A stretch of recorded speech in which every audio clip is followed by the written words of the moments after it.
വർഷം 2012. സച്ചിൻ ടെണ്ടുൽക്കറിൽ നിന്ന് baton കൈമാറ്റത്തിനായി Indian ടീമിലെ യുവതാരങ്ങളെല്ലാം നിരന്നു നിൽക്കുന്നു. എന്നാൽ അവസാന ലാപ്പും ഓടിയെത്തിയ സച്ചിനിൽ നിന്ന് അത് സ്വീകരിക്കാനുള്ള യോഗ്യമുണ്ടായത് ഒരാൾക്കാണ്.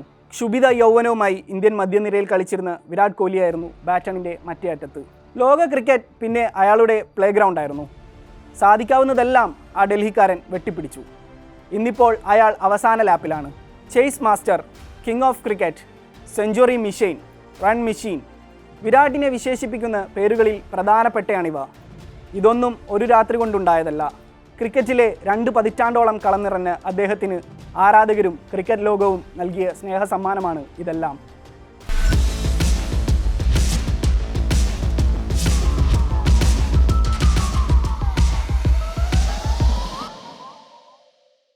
ഓസ്ട്രേലിയൻ മണ്ണിൽ വിരാട് അവസാനമായി കളത്തിലിറങ്ങാൻ ഒരുങ്ങുകയാണ്. അയാൾക്ക് എന്നും പ്രിയപ്പെട്ട രാജ്യമായ ഓസ്ട്രേലിയയിലെ അവസാന അംഗമായിരിക്കാം ഈ പരമ്പര. അഡ്ലൈഡ് ടെസ്റ്റിലെ 2 സെഞ്ചുറികളും MCGയിലെ 82 നോട്ടൗട്ടും പാകിസ്ഥാനെതിരെയുള്ള ലോകകപ്പ് സെഞ്ചുറിയുമെല്ലാം വിരാട്ടിൻ്റെ ഓസ്ട്രേലിയയിലെ നിറമാർന്ന ഓർമ്മകളാണ്. എന്നാൽ ഇതിനെല്ലാം മുമ്പ് ക്രിക്കറ്റ് ലോകത്ത് അയാളെ ആദ്യമായി അടയാളപ്പെടുത്തിയ ഇന്നിങ്സ് മറ്റൊന്നാണ്. വരാൻ പോകുന്ന തൻ്റെ പ്രതാപകാലത്തിന് വിരാട് നൽകിയ ശുഭസൂചന. പ്രൈം മലിംഗയെ തല്ലിച്ചതച്ച ഐതിഹാസിക നോക്ക്, ദി ഹൊബാർട്ട് മാസ്റ്റർ ക്ലാസ്. വർഷം 2012. ഏകദിന ലോകകപ്പിന് ശേഷം ഇന്ത്യ മോശം കാലഘട്ടത്തിലൂടെ കടന്നുപോകുന്നു. ഇംഗ്ലണ്ടിനെതിരെയും ഓസ്ട്രേലിയക്കെതിരെയും എല്ലാം ടെസ്റ്റ് പരമ്പരകളും ഏകദിന പരമ്പരകളും 2020 എല്ലാം തോറ്റി അടിപതറിപ്പോകുന്നു. ടീമിനെതിരെയുള്ള മുറവിളികളും ഒരുപാട് കൂടുകയും ചെയ്തു. ഇതിനെല്ലാം ശേഷമാണ് ശ്രീലങ്കയും ഓസ്ട്രേലിയയും ഉൾപ്പെടുന്ന ട്രൈ സീരീസിൽ ഇന്ത്യ എത്തുന്നത്. എന്നാൽ അവിടെയും യാതൊരുവിധ സ്പാർക്കും ഇന്ത്യക്ക് ലഭിക്കുന്നില്ല. 7 മത്സരങ്ങൾ കഴിഞ്ഞപ്പോൾ തന്നെ ഏകദേശം ഇന്ത്യയുടെ വിധി തീരുമാനമായിരുന്നു. വെറും 2 മത്സരമാണ് ഇന്ത്യ ആകെ ജയിച്ചത്. 1 മത്സരം സമനിലയുമായി. ബെസ്റ്റ് ഓഫ് 3 ഫൈനൽസിൽ കടക്കാൻ ഇന്ത്യക്ക് ബോണസ് പോയിന്റ് അത്യാവശ്യമായിരുന്നു. ഹൊബാർട്ടിലെ ബെല്ലറീവ് സ്റ്റേഡിയമായിരുന്നു ഇന്ത്യയുടെ അവസാന ഗ്രൂപ്പ് മത്സരത്തിനായി കളമൊരുങ്ങുന്നത്. ലങ്കയായിരുന്നു എതിരാളികൾ. കുമാർ സംഗക്കാര, ലസിത് മലിംഗ, മഹേല ജയവർദ്ധന, തിലകൃത്തന ദിൽഷൻ എന്നിവരടങ്ങുന്ന ഒരു സിംഹക്കൂട്ടമായിരുന്നു അന്ന് ലങ്ക. അവർക്കെതിരെ ബോണസ് പോയിന്റിൽ കളി പിടിച്ചാൽ ഇന്ത്യക്ക് സാധ്യതകൾ നിലനിർത്താം. ഇന്ത്യക്ക് നോക്കാൻ ഒന്നുമില്ലായിരുന്നു. ലങ്കക്കാണെങ്കിൽ ഒരുപാടുണ്ട് താനും. ഒടുവിൽ ഹൊബാർട്ടിൽ തിങ്ങി നിറയാത്ത ഗാലറികളിൽ ആ യുദ്ധം ആരംഭിച്ചു. ടോസ് നേടിയ ഇന്ത്യ ലങ്കയെ ബാറ്റിങ്ങിന് അയച്ചു. ഇന്ത്യയുടെ തീരുമാനം തെറ്റാണെന്ന തരത്തിലായിരുന്നു ശ്രീലങ്കയുടെ ബാറ്റിംഗ്.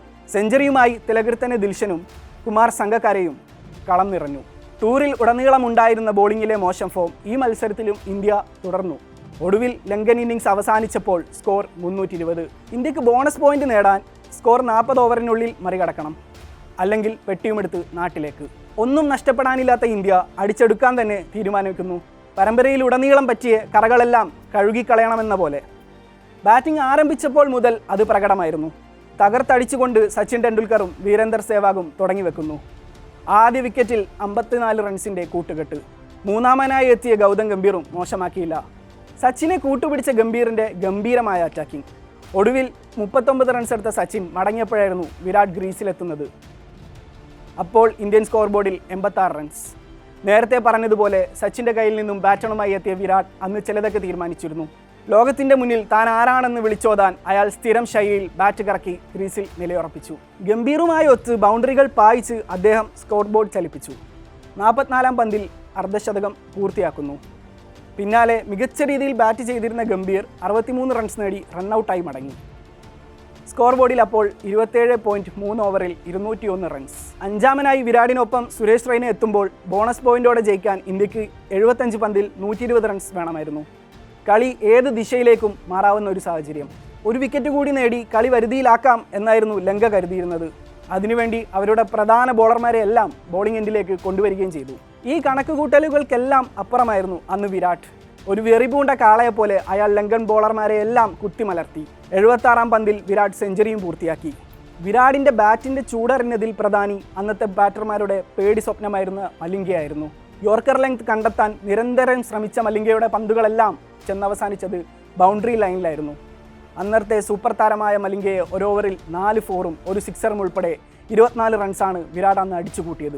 ഒടുവിൽ അതേ മലിംഗയുടെ അടുത്ത ഓവറിൽ വിരാട് വിജയ ബൗണ്ടറി നേടുമ്പോൾ ഇന്ത്യ ബോണസ് പോയിന്റ് സ്വന്തമാക്കിയിരുന്നു. 38-ാം ഓവറിലായിരുന്നു ഇന്ത്യ വിജയിച്ചത്. 4-ാം വിക്കറ്റിൽ റെയ്നയും വിരാട്ടും അടിച്ചെടുത്തത് 55 പന്തിൽ 121 റൺസ്. റെയ്ന 40 റൺസ് നേടിയിരുന്നു. ഒരുപക്ഷെ T20 ക്രിക്കറ്റ് ഒരുപാട് പരിണമിച്ച് ഈ കാലത്ത് ഈ ഇന്നിങ്സ് വലിയ സംഭവമായി തോന്നാത്തവരുണ്ടാകാം. എന്നാൽ 2 സിക്സർ മാത്രം അടിച്ച് വിരാട് പടുത്തുയർത്തിയ ആ ഇന്നിങ്സിന് അദ്ദേഹത്തെ എക്കാലവും അടയാളപ്പെടുത്തുന്നതാണ്.